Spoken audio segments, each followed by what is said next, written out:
कि मुख्यमंत्री नायाब सिंह सैनी के कामकाज को लेकर आपका क्या मत है। बहुत अच्छा कामकाज है 40% लोग कहते हैं, औसत कामकाज 21%, बिल्कुल भी अच्छा नहीं है 24%, कह नहीं सकते 15%। तो नायब सिंह सैनी जो रिपोर्ट कार्ड है उनका लगभग 60% के तरफ ये अच्छा माना जाएगा। लेकिन एंटी इनकम्बेंसी विधानसभा चुनावों में दुष्यंत चौटाला जेजेपी के जो चीफ हैं उनकी भूमिका को लेकर आपका क्या मत है। दुष्यंत चौटाला चुनाव पूर्व या बाद में बीजेपी से गठबंधन करेंगे। 24% लोग मानते हैं बीजेपी से गठबंधन करेंगे, लेकिन 44% लोग मानते हैं कि वो कांग्रेस से गठबंधन करेंगे। 22% लोग मानते हैं कि किसी से भी नहीं करेंगे, कह नहीं सकते 10%, लेकिन ज्यादा लोगों को अनुमान है कि वो कांग्रेस के साथ जाएंगे। अगला सवाल जो हमने लोगों से पूछा था वो कांग्रेस गठबंधन के लिए सीएम उम्मीदवार की चुनाव पूर्व घोषणा को लेकर आपका क्या मत है। अनाउंसमेंट करनी चाहिए, नुकसान उठाना पड़ सकता है 35%। अगर पहले अनाउंस किया, चुनाव में सकारात्मक प्रभाव पड़ेगा 30%, कोई खास फर्क नहीं पड़ेगा 24%, कह नहीं सकते 11%।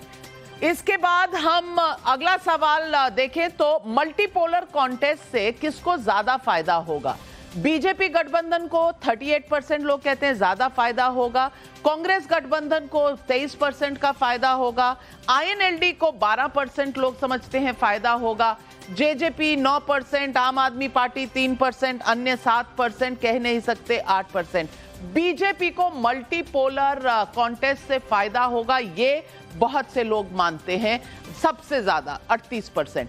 इसके बाद जो हमने सवाल पूछा, नायब सिंह सैनी के चीफ मिनिस्टर बनने का चुनावी असर क्या है। बीजेपी सरकार की एंटी इनकम्बेंसी खत्म हो जाएगी 31%, बीजेपी सरकार से नाराजगी बढ़ी है 26%, कोई फर्क नहीं 31%, कह नहीं सकते 12%।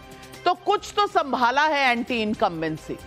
आगे अगर देखें जेजेपी का एनडीए से अलग होना आपकी नजर में क्या है। सहयोग पूरी तरह खत्म 44% मानते हैं, रणनीतिक तौर पर अलग अलग हो गए 46%। सहयोग पूरी तरह खत्म हो चुका है, लेकिन ये सिर्फ रणनीति है कि ये अलग अलग दिख रहे हैं, वैसे साथ हैं 46% लोग मानते हैं, कह नहीं सकते 10%। आखिरी सवाल जो हमने लोगों से पूछा, मुख्यमंत्री पद पर आपका पसंदीदा चेहरा कौन। नायब सिंह सैनी 29%, दुष्यंत चौटाला 9%, भूपिंदर सिंह हुड्डा बहुत ही नजदीक 27% पर, अन्य 35% पर। अब ये अन्य में रणदीप सिंह सुरजेवाला होंगे, इसमें कुमारी सैलजा, ये लोग हैं उसमें कौन कौन है।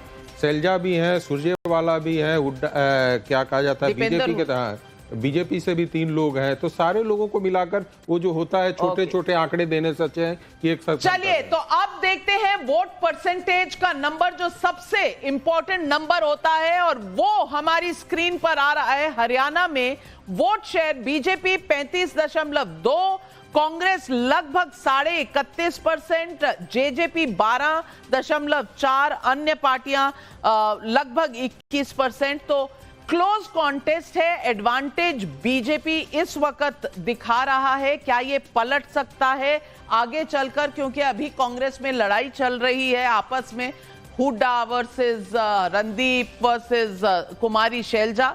लेकिन सीट प्रोजेक्शन, कुल 90 सीटों की ये असेंबली है, सीट प्रोजेक्शन में 37 से 42 सीटें बीजेपी की, कांग्रेस की 33 से 38, जेजेपी की 3 से 8, अन्य की 7 से 12, यानी कि क्लोज कॉन्टेस्ट है कांग्रेस और बीजेपी में। एडवांटेज बीजेपी इस वक्त चल रहा है।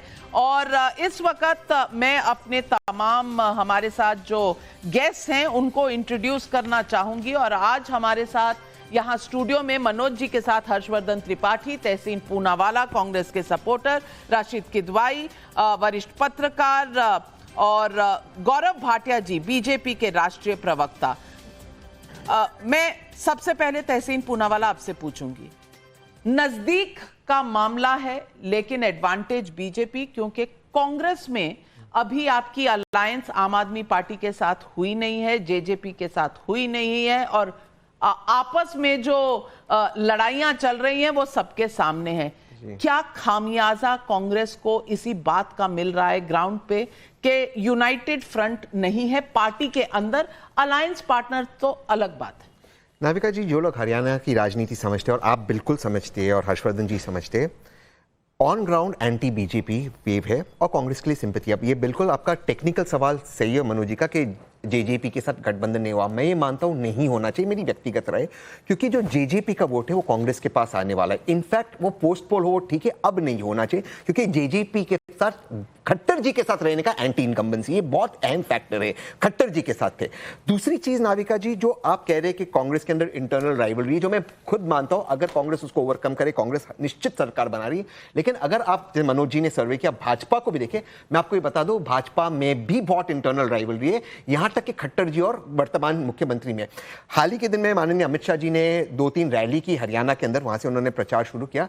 खट्टर जी नहीं थे उनके साथ, हालांकि खट्टर जी माने जाते अमित शाह जी के बहुत करीबी, आप जानते हैं हर्षवर्धन जी है, तो उनको नहीं रखा गया था स्टेज के ऊपर। तो ये चीज हरियाणा में बीजेपी के अंदर भी बहुत इंटरनल राइवलरी है, वहां पर भी अनिल विज जी नाराज है, आपने देखा होगा मनोज जी, उनके उस पूरे अंबाला के एरिया में नाराजगी है। तो कांग्रेस में ऑफकोर्स है, मैं ये मना नहीं कर रहा हूं, लेकिन भाजपा में भी है। और ultimately man management, Amit Shah ji और मोदी जी कैसे मैनेज करेंगे भाजपा को, राहुल जी और खड़गे जी कैसे मैनेज करेंगे कांग्रेस को, ये आएगा। लेकिन मैं मानता हूं एडवांटेज कांग्रेस है, एडवांटेज बीजेपी नहीं है। इसमें एक लास्ट चीज, आपने मुख्यमंत्री जो बताया, पसंदीदार मुख्यमंत्री आपने भूपिंदर जी को बताया, लेकिन मैं बता दूं यंगस्टर्स में दीपेंद्र जी के लिए बहुत जोश है, तो वो शायद सारा हुड्डा पर अभी तो आपने उनसे लोकसभा चुनाव लड़वाया है, अब आप कह रहे हैं कि वो हरियाणा के खट्टर जी भी लड़े ना। वो क्या खट्टर जी को मोदी जी बोले आप मुख्यमंत्री बनो, नहीं बनेंगे? ये तो मैम मुख्यमंत्री बनना और एमपी बनने में ये। गौरव भाटिया, देखिए, सबसे पहले तो मैं ये कहूंगा कि जो सीट प्रोजेक्शन दिखाया जा रहा है उससे बहुत बेहतर भारतीय जनता पार्टी करेगी और एक नया कीर्तिमान बनाएगी। कीर्तिमान क्या? नाविका जी, एक आंकड़ा आपको देता हूं, ये बीजेपी की स्ट्रेंथ और कांग्रेस की कमजोरी दिखाता है। हमने उत्तराखंड में और गोवा में 2 बार जब चुनाव जीता, उसके बाद कहा गया उत्तराखंड के खास कर लिए कि दोबारा चुनाव नहीं जीत सकते क्योंकि इतिहास में ऐसा नहीं हुआ, लेकिन भाजपा ने कर दिखाया। और 2014 से नाविका जी, कांग्रेस पार्टी ने कभी कहीं पे अगर वो सत्ता में रहे भी हैं तो भी दोबारा वो सत्ता में नहीं आए हैं। आपके प्रोजेक्शन भी इसी तरफ इशारा करते हैं कि हम लोग बेहतर स्थिति में हैं कांग्रेस के बनस्पत। आपका सर्वे यह भी दिखाता है कि सीएम की क्रेडिबिलिटी जो है वो हाई है, और वो इसलिए है क्योंकि अभी अभी एक बहुत अहम घोषणा करी गई एमएसपी को लेके, जिससे हरियाणा के किसान बहुत खुश हैं और ये उनकी मांग थी, हमने पूरा करके दिखाया।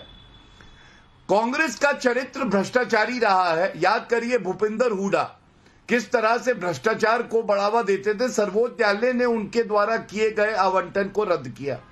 फैक्शनलिज्म पे आते हैं, जो सबसे बड़ी समस्या है। देखिए फर्क क्या है पार्टी का, आप गुजरात याद करिए, उत्तराखंड याद करिए, मुख्यमंत्री जो थे सिटिंग, उनको बदला गया, लेकिन जो मुख्यमंत्री भी हैं वो समर्पित कार्यकर्ता भी हैं, और हम लोग गुजरात भी जीते थे, उत्तराखंड भी जीते थे।